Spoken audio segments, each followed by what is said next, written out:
Hey guys, so today I'm going to show you what I do with my nasturtiums when they start getting a little bit sad. The frost has all come through and yeah, not looking good. They're done. So I use nasturtiums all the time. They're really good in salads. I make capers out of the little seed and flower pods. And I use the leaves as like dumpling wrappers.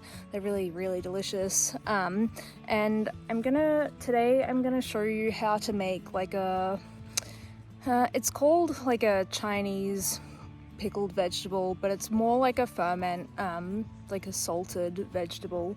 They're really good. I love mixing them through stir fries and things, but I also just eat them as a side all the time. I love pickled and fermented foods.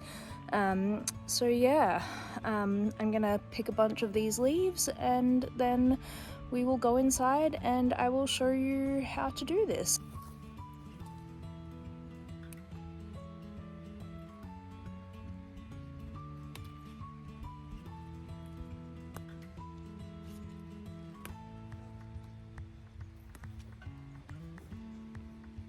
So I'm just snapping the leaves off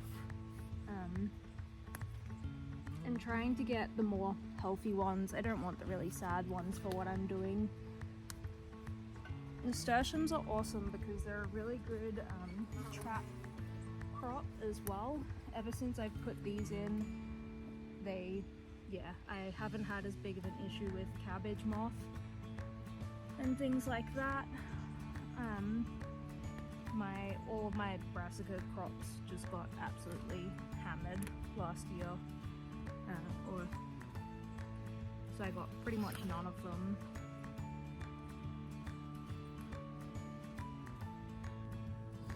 So I'm gonna try to pick mostly the healthy ones. This one I actually might pull out because, as you can see, I have some radish under here and it's focus. I have some radish growing in there and the nasturtium's kind of smothering it at the moment. But yeah, for what I'm doing, I mainly just want healthy leaves. These actually make really good wrappers. Like if you don't have vine leaves for making dolmades, then these are awesome. Yeah, super delicious. They're so pretty. I love them. Can never get enough of nasturtiums. They're really good. I'm pretty sure they're pretty good for you too.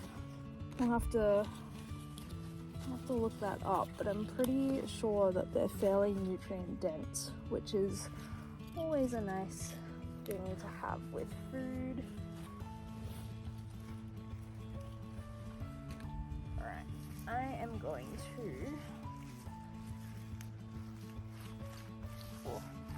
really in there. Alright, I think that this whole plant can come out. It's probably seeded itself anyway. Nasturtiums always blow my mind. Their roots are so shallow. Look at how many plants are in here. Oh my god. That's the good thing about them, is that once you have nasturtiums, you'll probably never get rid of them if they like being there.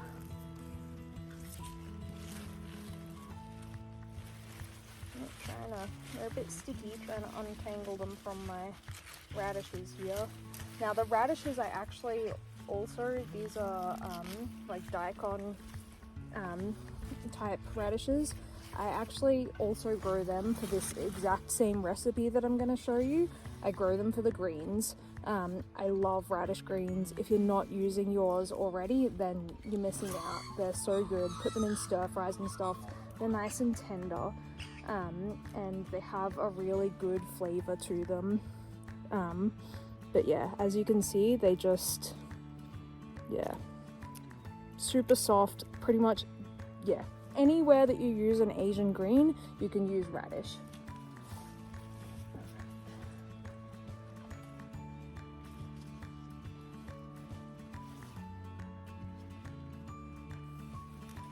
Alright, so the main reason with that one that I pulled that out, it doesn't have a huge amount of flowers. I like to try to leave as many flowers as I can for the bees at this time of year. But these little seed pods, they are, let's see, focus. All right, these little seed pods, and let me find a little flower pod. And the little flower pods here, let's try and get it to focus on my hand. There we go. The little flower pods, they are what make capers. Well, not real capers, but nasturtium capers. This is them. They are so good, so good. All right, so I'm gonna gather all of them off of this plant that I pulled out.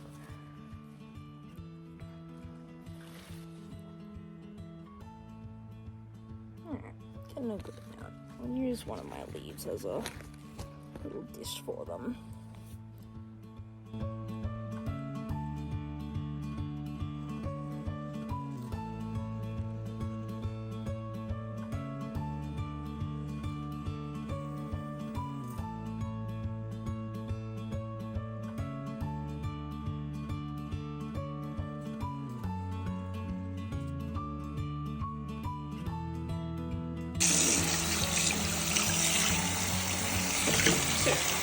Make sure you wash these really, really well.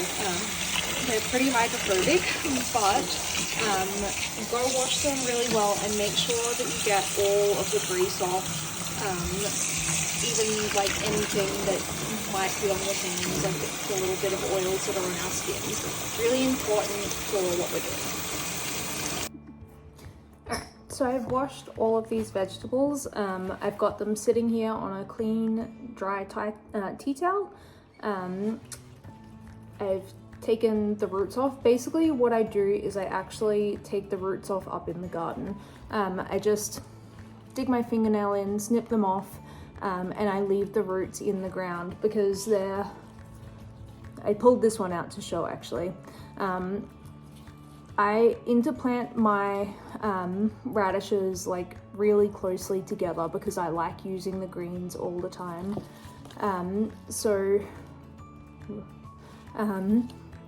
So yeah, if I leave this in the ground, so I just get my fingernail, like obviously it's in the ground like this, I jam my fingernail in and just twist that, snap it off. I leave that part in the ground because it'll basically like rot in the ground, but it creates an air pocket, which means that and worms and stuff will come and eat this. It means the soil gets a bit more aeration and separation. The ground that's in those garden beds is pretty clayey, so I'm doing pretty much everything that I can to break that up a bit, and this is one of the ways I'm doing it, and yeah, it works really well. And it's a nice natural way to do it. All right, this is what the veggies look like. They have to stay here overnight to dry out.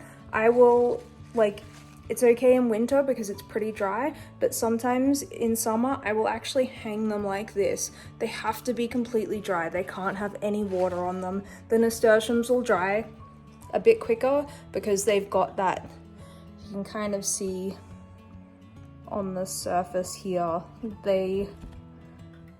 yeah, I don't know, bad example, but yeah. They are a little bit hydrophobic, so they kind of roll the water off of them anyway. So they'll dry a little bit quicker. I'll sort of mix them up a bit tonight and keep the air moving through them. And then we will come back in the morning and I will show you how to do the rest. All right, so it's the next morning. I have, all my veggies are looking like this. Really nice and wilted. And really dry. So that's my radish, and the nasturtiums are the same, nice and dry. So what we do from here is, let me move that down. All right, so what we do from here is I just cut off the very end for the radish. You can keep it in there if you want, it doesn't really matter, as long as there's no dirt on the roots, which there shouldn't be if you've washed it nicely. And then I chop it up really finely, just in strips. You don't have to do lengthways or anything like that.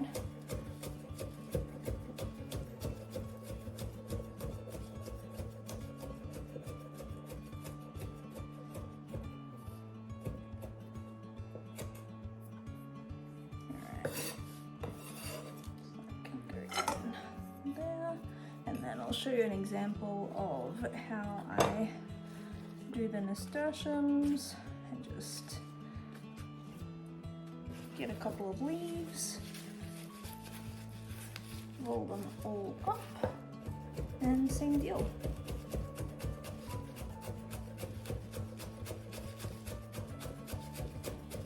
The stems are fine. If you want, when you pick them, you can even pick with a longer stem. All right.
Alright, so after everything's chopped up, what I would normally do is I would take a layer of that, sprinkle it into a big bowl, like this. I would then get a little sprinkle of salt and sprinkle that over the top of it, add another layer, sprinkle of salt, and so on and so forth. It ends up being roughly 1/4 cup of salt, if that.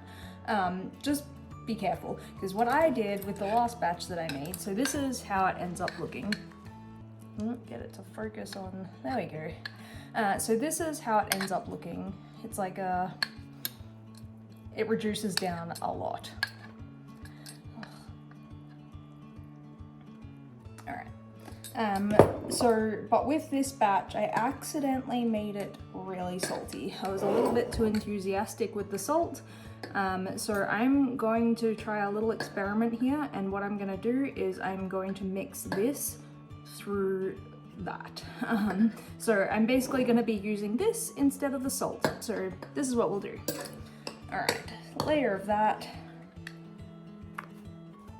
sprinkle of that, layer of that, a couple of spoonfuls of that.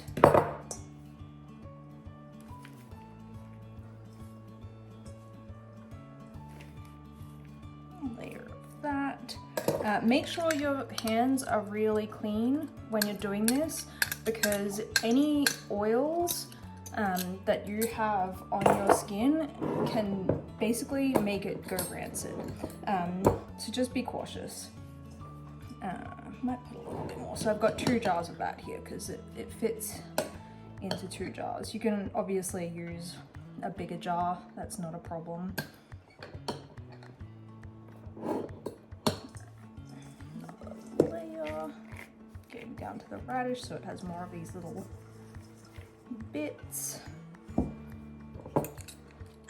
let's just chuck all of that in there. Alright.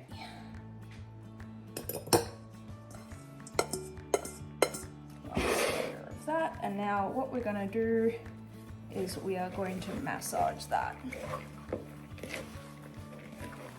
So normally, like I said, it would just be the salt. You'd be massaging the salt through, but this should be enough salt that's in that to cover all of this. And what you do is you leave this to sit in a bowl, just cover it, pop it on the counter, leave it for, I don't know, 10 minutes or so, should be more than enough. So this has gotten juicy a lot faster because it's already had that time to sit from that batch that I've mixed through. But it will get somewhere close to that. It'll get softer. It's kind of like making sauerkraut. Alright. So once you've got that massage through, wash my hands. I'm gonna take a little pinch because I just want to see what the salt level is. Much better. Much better. Like, it is still a salty thing, but it's designed to, like I said, be had sort of as a side through other dishes. It's not like a whole thing by itself, or to put through stir fries and stuff like that. So you can use it to make something saltier. You can put it through rice, you can put it through eggs. It's really good for you. Nothing bad in there. What I'm gonna do with one of the jars is I'm gonna add a little bit of vinegar because it's just a bit of an experiment. I want to see what that will taste like compared to normal, because like I said, I literally just will eat it by itself. I love this stuff. So yeah, that's pretty much it. I just put it into its little jars. You can't eat it for like 2 or 3 days, it won't be ready. Just in a little jar in the fridge. And yeah, it'll last a couple of weeks at least. Just keep an eye on it. And if you find that after the like 2 or 3 days that it is like, that it smells bad or there's mold or anything like that, you probably didn't wash the things well enough. You've really got to make sure that the plants are well washed and really dry, and that when you're doing it, your hands are nice and clean, so that there's no oils or anything, because the oil, like I said, the oils in your skin are enough to make something like this go rancid, because we're not heat treating anything. We're relying on the salt to preserve this, and it's not a huge amount of salt. So, you know, if you get it wrong the first time, don't be discouraged, just try it again. You can do this with literally any Asian greens, nasturtiums. You could probably even do it with something like spinach, though spinach might be a bit watery. Never know, see how you go. I like to do different mixes. Like I said, I grow my radishes specifically for the greens because I love using them in recipes. There's so much that we waste in food. We're sort of taught that, you know, you have to peel everything, and this part of this plant isn't good, and that and the other, and there's so many things that we can use them for, like, you know, even apple skins, apple cores, things like that. If you're not eating them, then there's plenty of other uses for them. So I will hopefully have a couple of other recipes, and yeah, I hope you enjoyed this one, and enjoy.